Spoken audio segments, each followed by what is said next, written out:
Welcome to the Business 7 studio and thank you for joining us. In this week's program, we will be looking at microlending and the fact that it's been booming over the past decade in Namibia. On this topic, we'll be speaking to Suta Kavari. He's a Namibian and he's currently in the United Kingdom, where he has just finished his master's degree at the University of Oxford. He has a keen interest in microlending and he'll be sharing his insights with us. Later in the program, we will also be talking to Lisa Matomola from PwC Namibia. She is the manager of people and organizations at PwC Namibia, but she's also an industrial psychologist with a very keen interest in COVID-19, its effect on employees, and what is expected of employers in these uncertain times. In this week's Business 7 edition, we look at the past 7 years, how the economy has performed and how the various sectors in the economy has been performing. Now, the saying goes that there are 7 lean years and 7 fat years. Look at the infographic and you decide for yourself.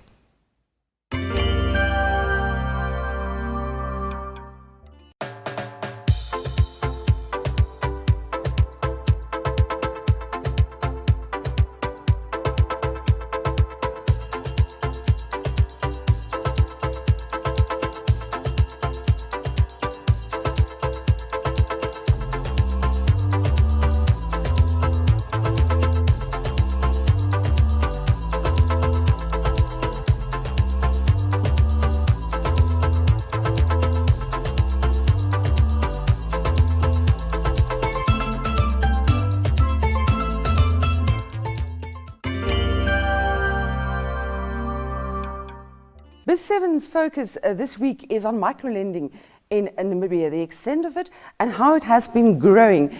Now on the line, joining us in a studio all the way from Bristol is Suta Kavari. Now he's no stranger to Namibians. He was in Namibia as an economist. He is now in the United Kingdom. So welcome, Suta. Thank you so much. I mean, you give me credit. You said I'm in a studio. I'm in my room, which I've cleaned to ensure that the background is not an eyesore. In these times, when you're in your room at home and you work from home, you are in a studio. So we'll stick with that one. So, before we start our discussion on microlending, please just tell us a little bit about why you are in the UK and what you're doing at the moment. All right. Well, thanks, Joe-Marie. First of all, thank you so much for having me. So I'm in the UK finishing up, well, I just finished a Master of Public Policy at the University of Oxford's Blavatnik School of Government as a Chevening and Weidenfeld Hoffman Scholar. And I'm currently here as a host. I host the school's policy podcast called Oxford Policy Pod, which explores contemporary policy issues facing policymakers right around the world. I speak to policy experts, to scholars, about some of the key issues around there. You can follow us on Twitter. We're PolicyPod Oxford, and you can find us wherever you get your podcasts. That's Oxford Policy Pod. I'm certainly looking forward to catching you on that podcast. Suta, you brought out a paper on the microlending industry in Namibia. In a nutshell, describe the state of the industry at the moment. So, Joe-Marie, the paper essentially looked at 2 financial instruments, microlending and payroll deductions, and how they contributed to expanding credit in the Namibian market, how that contributed to credit deepening, and also how they contributed to financial inclusion. The grander scheme of the financial development sector in Namibia has been focused on financial inclusion. So I analyzed how those 2 financial instruments contributed to that, and then also looking at how, while also contributing to expanding credit to people who previously did not have access to formal credit services from banks, how that could also contributed to a rise in household indebtedness. And so I looked at specifically those 2 factors. I looked at the policies and regulatory frameworks governing them. I particularly looked at the Microlending Act of 2018 and how that played an enormous role in curtailing unscrupulous lending by microlending firms, and how that also introduced standards of compliance that microlending firms have to adapt to, whereas before there was none.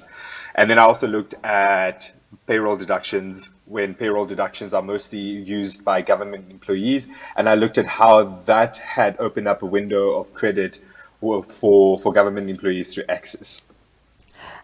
Suta, the micro-lending industry, when you look at hard figures, still relatively small in terms of their total loan book, although already in the billions, of course. But when you look at annual growth of the industry, it has virtually exploded over the past 10 years. To what do you ascribe this? So I think, when we look at a lot of the data that we get is, like you rightly say, it's quite minuscule compared to the overall credit market in Namibia when you take in sort of like the loans and advancements made by the banks. And when you compare the amount of loans, microloans, in comparison to all other commercial loans, that figure is completely dwarfed by that. But that's not to say that it doesn't pose a sort of systemic risk, because when you look at the segment that takes up microloans, you find that that's predominantly the low income sector, which is most vulnerable and most susceptible to shocks in financial service. I mean, in any sort of like financial risk that might arise. And I think over the last few years, like you rightly say, over the last few years, there's been a massive increase in microloans that have been extended.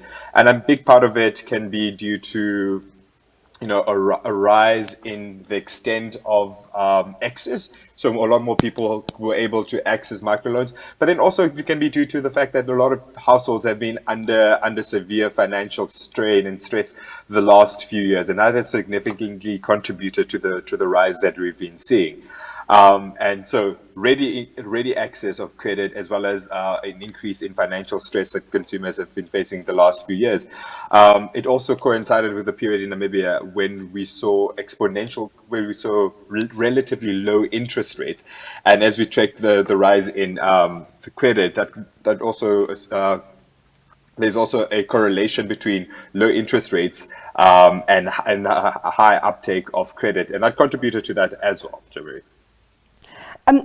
Suta, microlending, or as it's globally probably better known, microfinancing, regarded as an important tool when it comes to financial inclusion, which of course is a very important priority in Namibia, and financial inclusion rated very highly as a part of the development of an economy. To which extent does microloans in Namibia contribute to this goal? Do we use microloans for development as startup capital for a business, for instance, or is it mostly consumption drive? Well, I think when you look at the microfinance sector globally, and especially in developing country context, it is used as a development tool. And it's sort of like the social impact lies as a linkage to poverty alleviation, particularly in giving people access to financial services who ordinarily wouldn't get credit from commercial banks. And this is done in the development context as a way of gaining capital to invest in, say, business formation and enterprise development and those sorts of things. And then also a big part, and then a proportion of it is around consumption. But I think in the Namibian context, it plays less of the social transformative role of, being broadly based on development and people investing in enterprise development and business formation. Whereas what we're seeing in the Namibian context is a lot of that goes into consumption, and that goes into consumption. And in the study, I had a number of focus groups, and most evidence from that points to that it is used as a consumption smoothing tool in times of stress. So, say there's a funeral in the family, people take out a microloan to cover the overheads.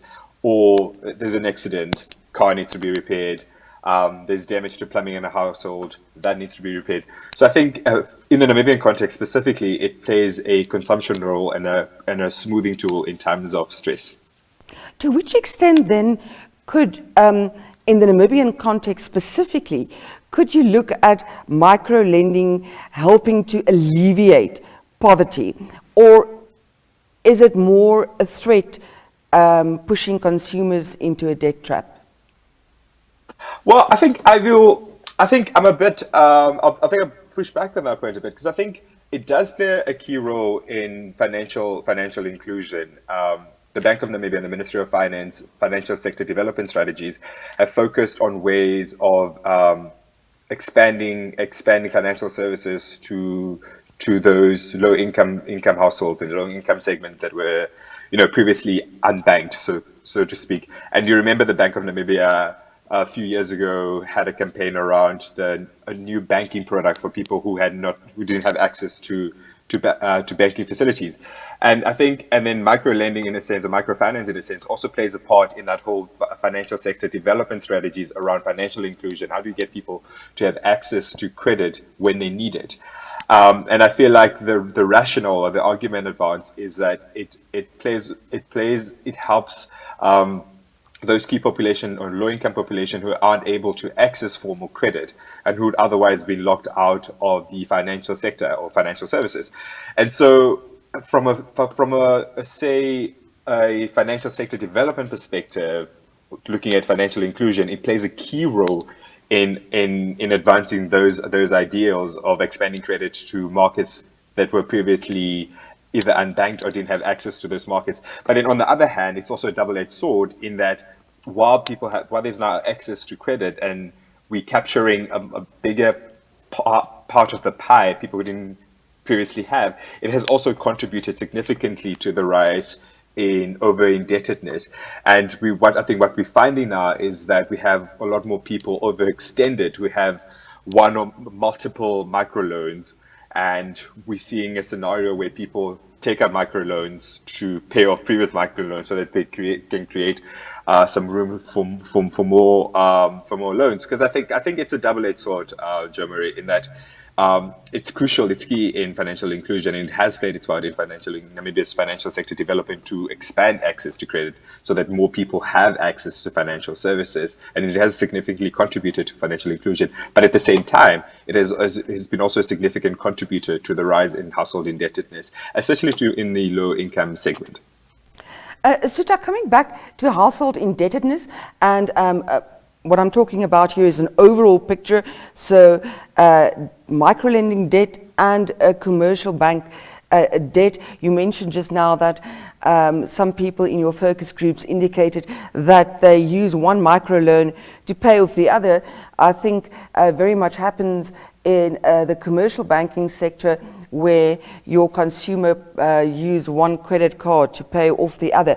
So a huge problem at the moment in terms of household indebtedness. What is your take on this? But I think there's various factors at play. Sure, households increasing their credit to supplement consumption expenditure with debt has been one reason for the rise in indebtedness. But there are also other sort of like external factors, like demographic shifts, people moving to more urban settings where living costs are a lot high, and people supplement that. Another factor has been the rise in property prices in Windhoek. And so there's been a number of factors, and then also like another reason is also why consumers willingly or unwillingly find themselves overburdened by debt is that at times people I think overestimate the immediate benefits of credit or undervalue the cost of debt repayment. And I think a lot of indebtedness is also due to consumer behavior, where you feel like if you take out this debt, you have, say, 90 months to pay it off, and then you find, but you only think about the principal the principal amount rather than the sort of like the interest rates that you also have to pay with that. I mean, and then some people argue that a lack of self-control or low level of knowledge about financial matters is also a play. And I think all those factors play a role. And I think a big part of it is also financial literacy, where there's not a lot of time given to financial to like financial literacy or financial education around the implications of debt, and especially within the microfinance part.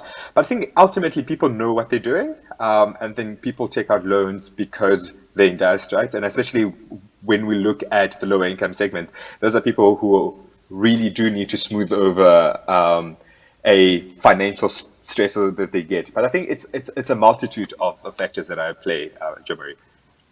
Yes, in your paper, you've also looked at the changes or the regulation aspect of it in terms of microlending. Now, of course, we know that microlenders, even today, have some of them, or the industry has quite a bad reputation.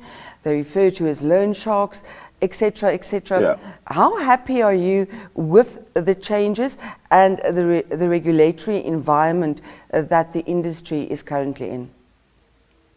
I think, before 2018, there wasn't clear regulations or a policies governing microlenders. There was the Usury Act of Yeah, it 1960, was no, of the something like 1960s, that, yes. something like that. And then there wasn't really clear guidelines, and I think a lack of proper regulatory frameworks and legislation contributed to microlending being seen as loan sharks. And it was true. There was massive unscrupulous lending practices by some microlenders where people, they would take sort of like bank card and PIN of their borrowers, and on payday they would go out and withdraw the amounts that are owed. And I think, and there were exorbitant interest rates that were charged. But I think it was an unregulated sector to an extent before the Microlending Act of 2018 came into place. And what that did is that it introduced standards of compliance that microlenders had to adhere to. And a big part of that is like the license has to be renewed every year. And part of the renewal process is that they have to comply to certain standards as stipulated in the Act. And I think that goes a long way in reining in a lot of the predatory lending practices that a lot of micro lending firms operated under. And I think it was also key in protecting the consumer, whereas before there wasn't any mechanisms for consumer protection. And I think this goes a long way in protecting consumers against predatory lending practices that some microfinancing firms had prior. And I think now it's about ensuring that there's strict adherence to those regulations stipulated, and that there's a clear compliance and there's clear consequences for lack of compliance. Suta, unfortunately, we've run out of time. Very interesting conversation. Thank you very much for your input, and we wish you the best with your endeavors in the UK.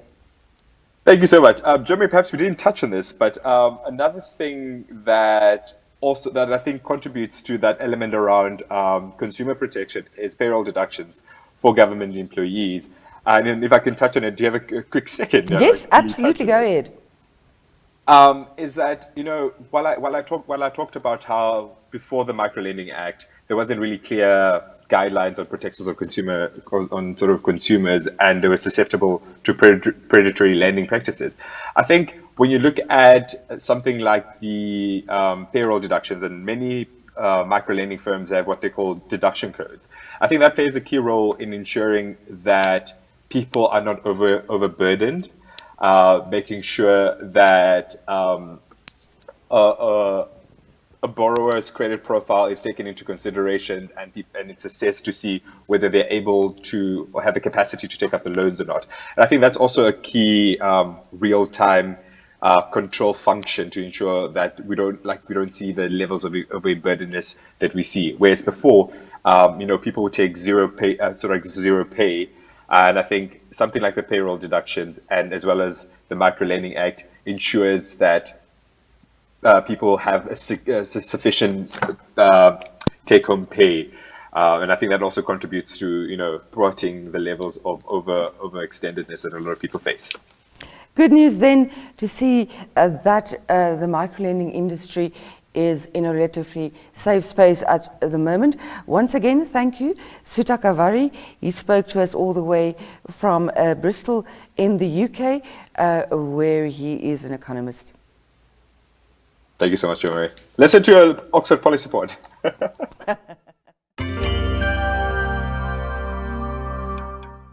The new normal has brought with it a lot of challenges and uncertainty, with both employer and employee finding themselves in uncharted waters. Back in the studio, welcome. It's Lisa Matomola. She is the manager of people and organization at PwC Namibia. She's been with us earlier this year talking exactly around this point of COVID and the impact on the workplace, and she's joining us today again to expand on that.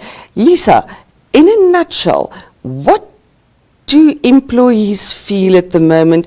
Then they're working from home, then they've got flexible hours. What is the impact of that? Thank you for having me back again. It's a pleasure being back. What I can say is it's tough times for everybody. There's still that need for people to meet their targets, for them to be productive, to give their 100%. But when all that happens, you give your all, you give 100%, there's still that you don't see the results immediately. So employees have been discouraged. They're also away from the office. There isn't that engagement with the staff members or their leaders away from home. So they feel demoralized, they feel discouraged, they feel like they are failing. So there's a need to reignite that will and that encouragement for them to continue doing what they're doing remotely. Management, just as in the dark as the rest of us, what can they do to motivate employees at this stage? Jo-Marie, management is also human, so leaders are also human beings, and they are also feeling what everybody is feeling. So it's tough times. It came as a surprise. Nobody was trained to do this. However, what we expect, or what is expected from management, is for them to be resilient, for them to show that they are positive and they're willing to take us through this journey. So they just need to be present. They need to express their emotions as well. I'm talking about homeschooling, for example. As management, everybody is a parent. They can just share the challenges of having to work from home and having kids at home. Not talk about usual stuff, but just to share, this is what is also happening to me. I can't cope, but this is how I'm balancing my time. And just to make employees believe that we can do this, we can survive this, and at the end of the day, we just have to put in the work that we need to do, but we can survive together. Very important is for employees who invariably will look to leadership for some guidance on this, to feel that their jobs are as secure as it could possibly be in these times. Where does motivation come in? Motivation is really critical at this moment. Like I mentioned in the beginning, everybody feels that I'm doing so much, but I'm not good enough. So what happens is, as managers, as leaders, it's important to go back and say, look, I know you have been putting in hours. I know you've been putting so much effort. And it's not like I can't see it. I see it. Even if I don't say it, I've noticed it. So please keep doing what you're doing. I'm proud of you.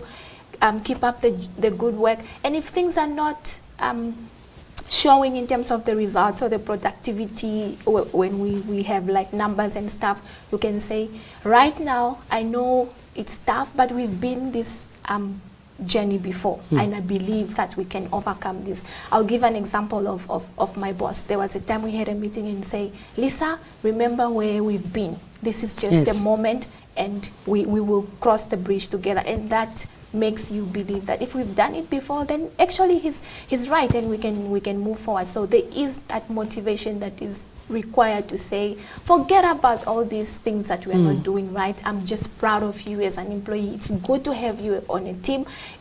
And I believe in your skills. I believe in what you can bring to the table, and that's why you are here.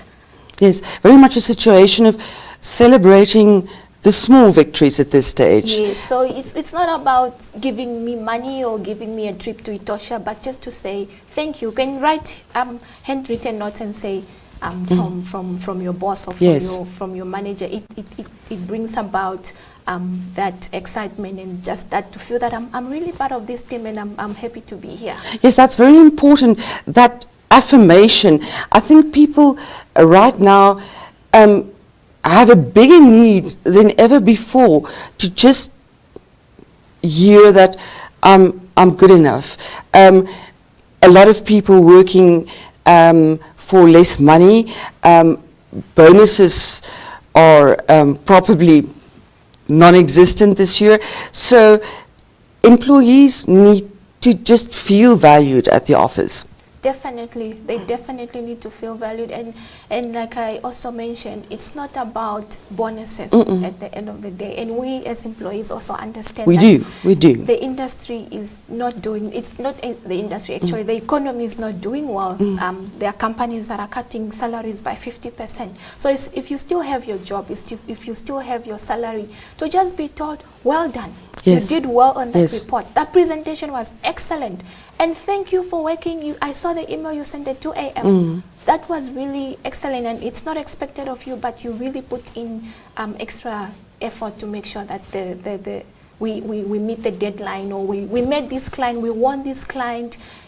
Or what you're doing to your other colleagues, for example, you reached out and you just keeping the team motivated, because some people might not be, there isn't like much work to do, but they're just people that bring about that team spirit and make everybody laugh when things are not going well. So that is important. Motivation, not just from management, just also from each other, from peers as well. Yes, very much a team effort at this moment, because everybody in the team at one stage or the other will be weaker than the one next to him, and then to just uplift. Talking about odd hours, longer hours, people have been laid off, so those remaining need to do their work too. So it is tremendous pressure on employees at this moment.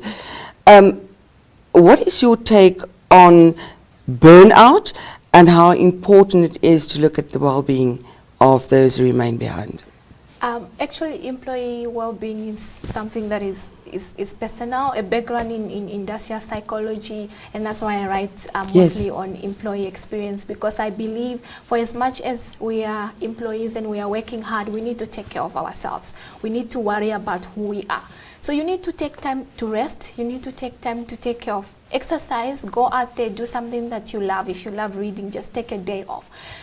There is evidence that when people are working remotely, they work harder. They work more hours. They put in extra effort, and they don't feel that because they're at home. They feel that I'm at home and I'm doing all this. But that is affecting your own emotional well-being and your own physical well-being. So sometimes you just need to take a day off and say, I'm putting in leave today, or my mind is tired. I just need to recharge and come back and do something different. I actually challenged one of my friends, and he was complaining that I'm tired, I've been working so many hours, and I said, take the day off. Yes. Just take the day off and come back the next day, and you will still, the job will still be there, but the company needs you, we need you, and that will help you. So our own well-being is really important. We need to take care of ourselves, because if you're under pressure, if you're tired, you'll be grumpy to your team members. You'll just be shouting. You'll be unproductive in any case. Unproductive. Yes. So the quality of the work that you produce will also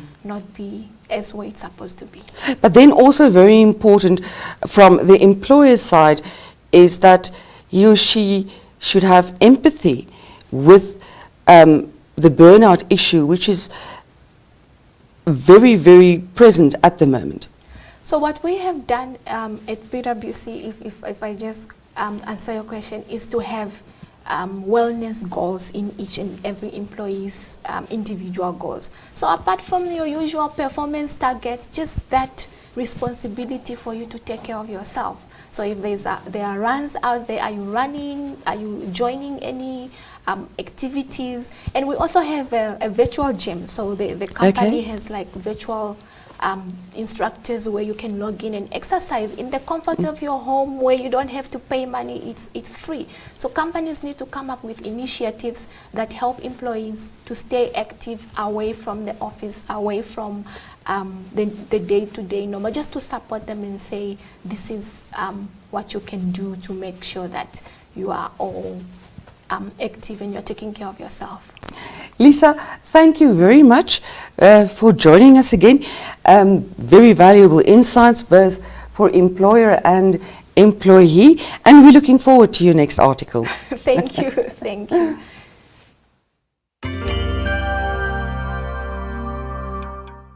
That's it from Business 7 for this week. Thank you very much for watching. We hope you enjoyed it, and we'll see you next time.